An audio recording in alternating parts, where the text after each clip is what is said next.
What's happening, everybody? So I've been getting a lot of questions over the years, and I don't know why I've dragged my feet on making this video for so long, but so many people have asked, what drums are you playing? What heads do you think are best? What cymbals do you like? What preamps are you using? What are you recording through?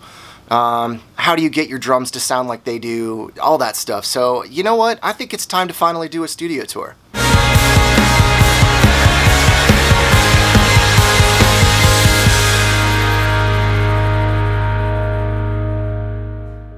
So I think some of you might know that I don't actually have a dedicated studio space that's, you know, somewhere that I have to go, like a lockout or a separate facility. I'm actually in the basement of my home here in Southwest Ohio. We're just outside of Dayton.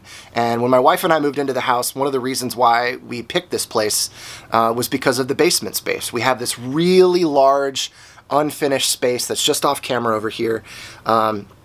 And it's completely unfinished. That's kind of more of a storage area. The HVAC and the sump pump and all of the utility stuff is in there. And then out where I'm filming right here was kind of like a longer kind of recreational space. The previous homeowners had this place set up as like a movie theater. So they had mounts in the ceiling for a projector, and just over here where I'm sitting, there's still hooks in the ceiling where they had their screen that would come down. They had horrible paint colors on the walls. It was so dark and dingy down here. But I thought it would be a perfect kind of two-room setup space where I could have like instrument live room in there, and then out here could be like the control space, that if I could get it treated right and kind of situate things the right way, I could have a pretty decent home studio setup. So that's exactly what I did. But before I get into all of this stuff, I could really use a cup of coffee. So let's go make some coffee.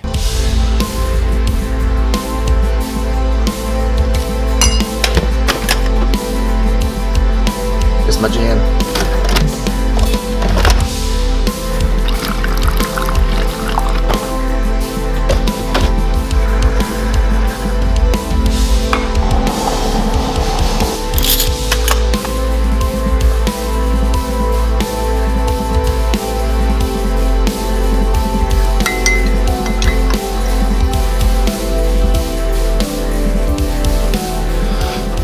Okay. Yes. I don't know, it's a thing for me to put cinnamon in my coffee. I started doing it like years ago and kind of vary it off and on, but it's just like this time of year when it's so freezing cold outside here in Ohio, it's just it's so good, so good. Okay, so like I said, it's a two-room setup. All of the audio interface and outboard stuff is in this room where I'm filming right here where my desk is. And then in the other room where all the drums and stuff are, that's where all my preamps are. So I have everything routed where all of the, and I'll show you this in a second, all of the microphone lines go into the preamps, out of the preamps, into my interface, and into the computer, all that good stuff. So let me move some stuff around and we'll take a look at all of the good stuff. So let's go. All right, so here is the desk setup. I have an Argosy Halo desk that I got a few years ago, and it was mostly a result of just not being comfortable. Having basically, my first desk setup was like a table that I got from IKEA, and had actually this laptop that was hooked up to an extra display, and I was running everything through that, and just over the years decided to slowly upgrade things. So this desk is kind of the culmination of that. This is a really professional space to work in that's super inspiring. I want to be here and I want to work, and like I've said before, having tools and things that help inspire your creativity are just totally paramount for me. So let's talk about my computer. It's down here. This is let's see if I can turn the brightness up just a little bit. This is basically a PC that thinks it's a Mac. It's a Hackintosh that I built back in 2012. Specs are pretty good on it still. I still have like issues with software updates and stuff like that because it is a hack. So I am looking to upgrade to an actual Mac licensed desktop in the future, but for now it is plenty powerful and gets the job done. So For processing, I run everything through Logic Pro. Most of the tracks that you've seen that I write, I use this third-party synth called Omnisphere. It's been a game changer for me. A lot of the voices in there are really, really cool. I've gotten to know the software very well, and I'm able to find sounds that I want to use relatively quickly. And I mostly use this little Axiom 25 key keyboard to quickly write ideas. And I have a 61 key key station that I've had forever, and then a buddy of mine from work hooked me up with this Korg DW8000 like 80s synth that's got a lot of really cool built-in sounds. It's 100% analog, so I'm able to kind of get some really interesting effects and sounds if I want to, and there's some cool processing things that I've done with it in the past. And so interfaces, I have an Apollo 16 and an Apollo 8. The Apollo 8 actually belongs to my good friend Jonathan's, who is in the process of migrating from an old studio space into a new one, and I'm kind of holding on to several pieces of his gear in the meantime. So I have those chained together via Firewire. I know I'm not one of the cool kids that gets to use Thunderbolt, but hey, it works, and I'm not really complaining. I use the Mackie Big Knob for monitoring. You can hook up multiple sets of speakers and switch back and forth. It's got a mono function on here, which is super duper helpful. Let me again try to turn the brightness up. I highly recommend, if you're trying to process audio and you need to mix, you have to mix in mono. You have to, at least for a portion of what you're doing. It's super helpful in making sure that levels are balanced and that you have a really accurate representation of what it is that you're trying to do. I don't really mess around a ton with outboard gear, but I do have a few pieces. Up here is just a headphone amp for more or less when I have people in here that are working that want to listen back. If I've got somebody cutting vocals in there, and I've got the speakers turned down, I've got a couple of different headphone outputs for people that are listening back in here. Below that is a patch bay, which is tied into all of this stuff here, which I have a cool DBX 166 compressor. The over easy functionality on that is really, really great. I've got the Art Pro VLA, the dual channel compressor. I don't use it a ton. Again, I don't use a ton of outboard gear, but when I do, these things are really, really nice to play with. The old Lexicon MX20 to reverb and delay unit. Again, I will use this for some very textured and stylized sounds, so I don't get a ton of usage out of it, but when I need it, it's there and it's awesome.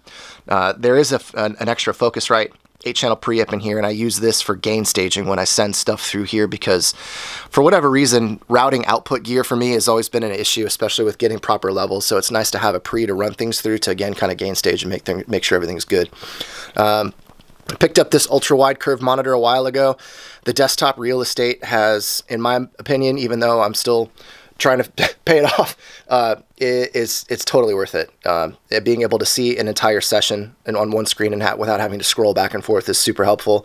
I monitor through the Yamaha HS8s, and it's kind of hard to see, but I have the sub back down there. I know it's super dark. Let me see if I can turn that up again. I apologize for all the switches and stuff. So yeah, got the sub back there, and I have the routing set up so that I can turn it on and off when need be. So most of the time I'll just mix with just the speakers, just the plain monitors, and then when it's time to get things finally dialed in, I'll turn the sub on and make sure there's plenty of low end, and do the same thing we all do and print it and listen to it in the car, listen to it on my phone, laptop speakers, all the other bullshit until I feel like it sounds good. So that's essentially that. I mean, there's no extra fancy bells and whistles. I have some prime acoustic treatment on the walls, a little cloud panel, and we'll pan around here against this wall here for early reflections.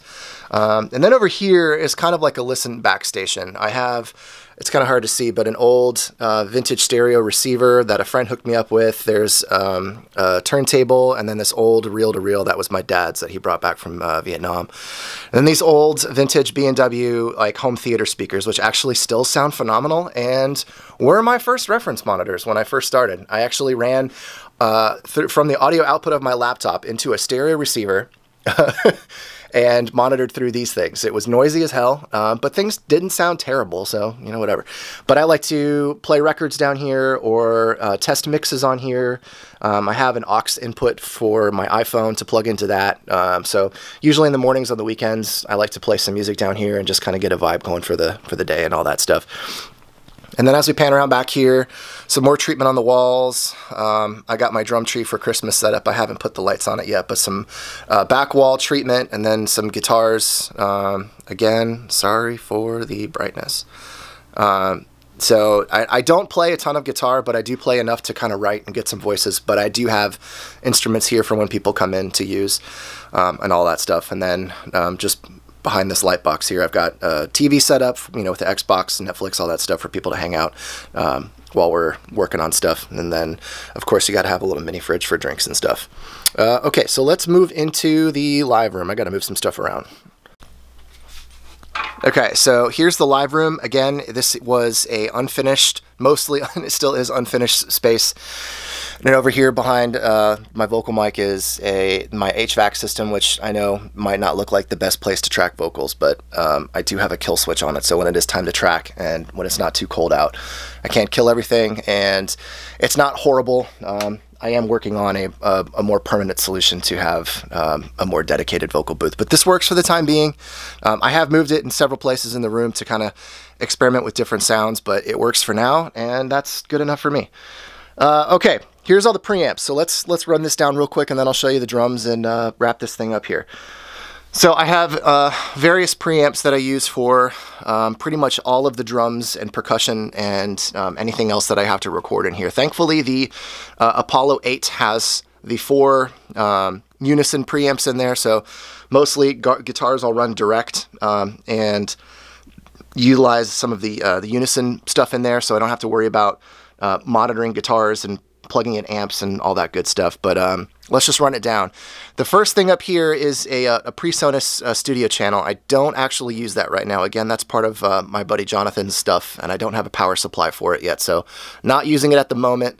The UA4710D was one of my first preamps that I ever got, and I absolutely love using it. It's a phenomenal box, and it's not cheap, and if you have the means, I highly recommend it. So the signal chain as of right now, number 1 is kick in, which is the Beta 91. Channel 2 is my snare top. Channels 3 and 4 are my overheads, which right now are some baby bottles, the blue baby bottles. Below that is the Focusrite Octapre. I've got kick out, the sub kick, snare bottom, tom. So 1, 2, 3, 4, and then 7 and 8. One is hats and the other one is the crotch mic. Below that is a Neve 511, a 500 series preamp, and I specifically use that for vocals.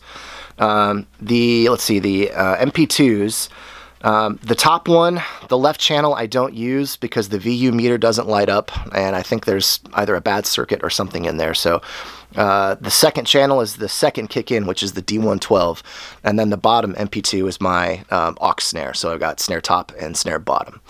And then I have a XLR patch bay down here, so everything is hard patched inside the rack case, and all of my inputs from all of the mics on the kit come directly into here, and it's super easy and convenient.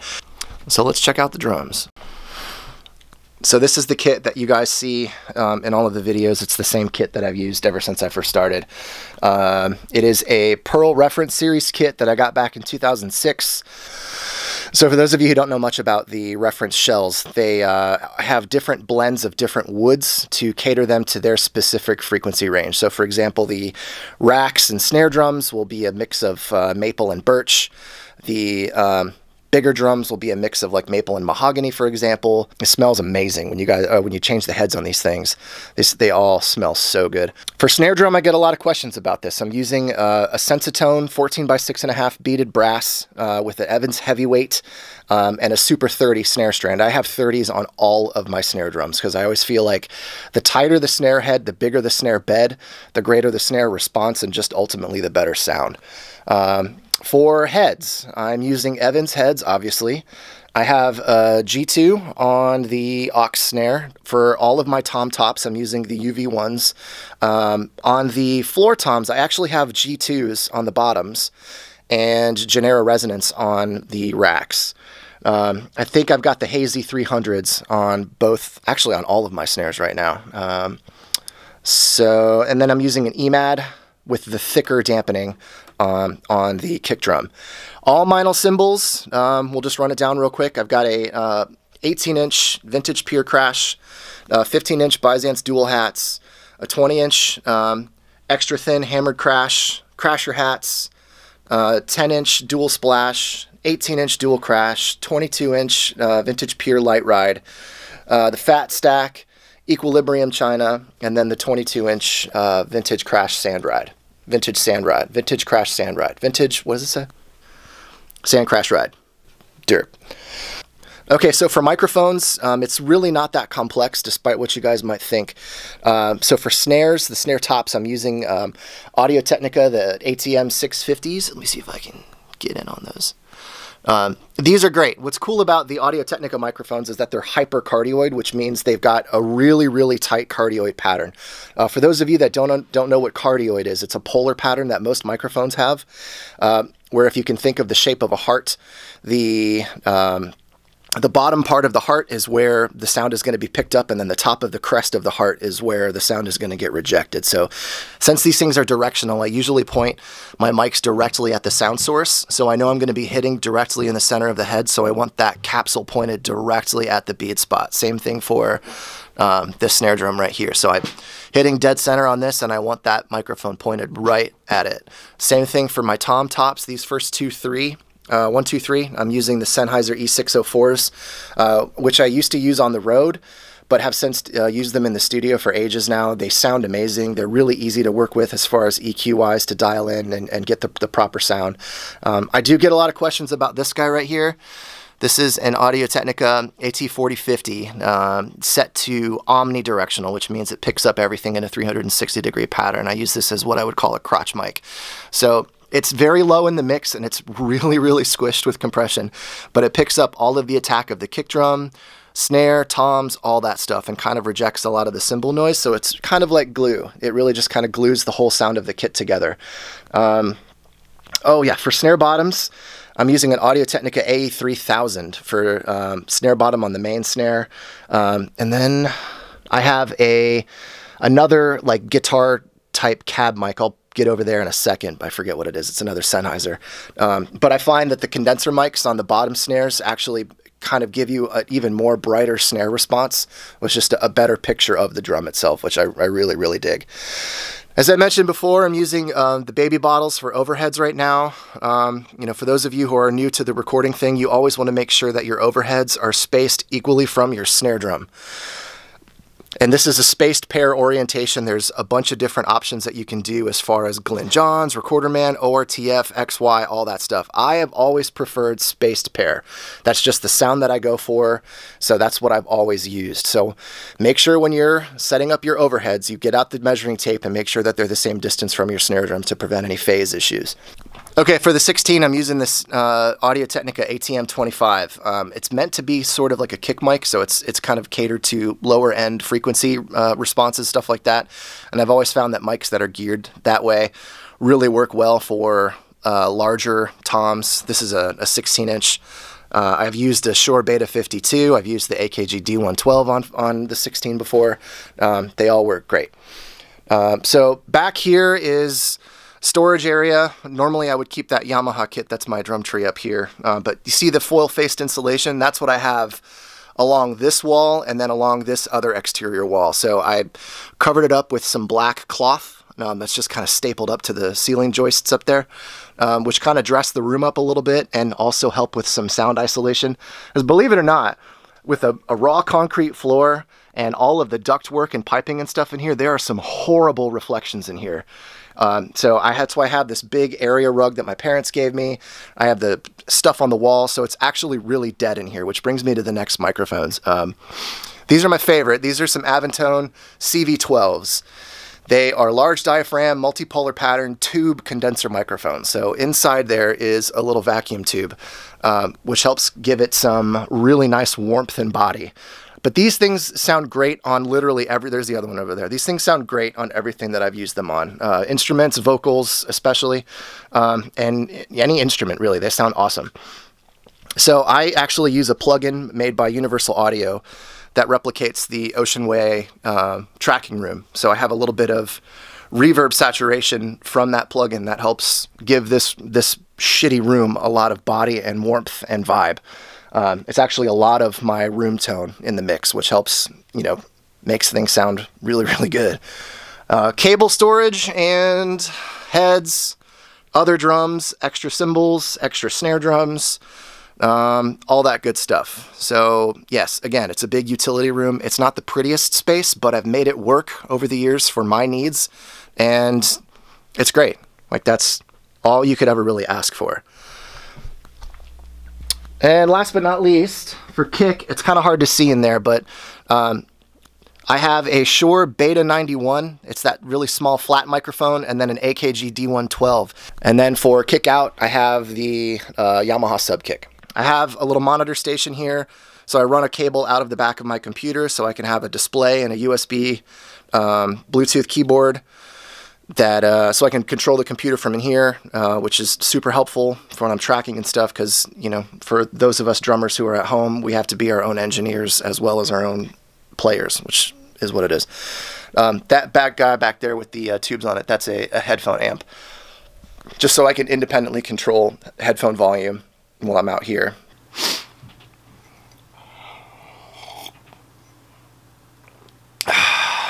Yes. So there's not a ton really going on here that's that complicated. There's two different rooms. One has the instruments and the methods in which they're captured, and then the other room you have the space where you process the information. That's essentially it. And I've mentioned before on some podcasts that while I'm stoked to have the space that I have here, ultimately I do want to graduate to a dedicated facility and or open up a full-fledged recording studio. Ideally, I'd like to have it be a separate space on my property, which would be super cool, but goals, money, family, responsibilities, all that stuff in all due time. So that's it. If anybody has any questions about anything that you've seen, please feel free to drop it in a comment below. I'd be happy to answer any questions or chat with you guys about anything that you guys have seen in this video. So that's going to do it for this one. I really appreciate you guys inquiring and wanting to know more about what I do and how I do it. I think in the future there's going to be some tutorials about how I mix, how I engineer and set up my microphones, how I go about dialing in sounds, tones, stuff like that. But down the road for sure. I got to kind of space these videos out a little bit. So I do appreciate you stopping by and watching. Please subscribe if you have not already. Do me a favor and hit that like button so that the people at YouTube know that this is content that they should help promote. And we will see you on the next one, because that's how this works. And again, thank you for watching. See ya.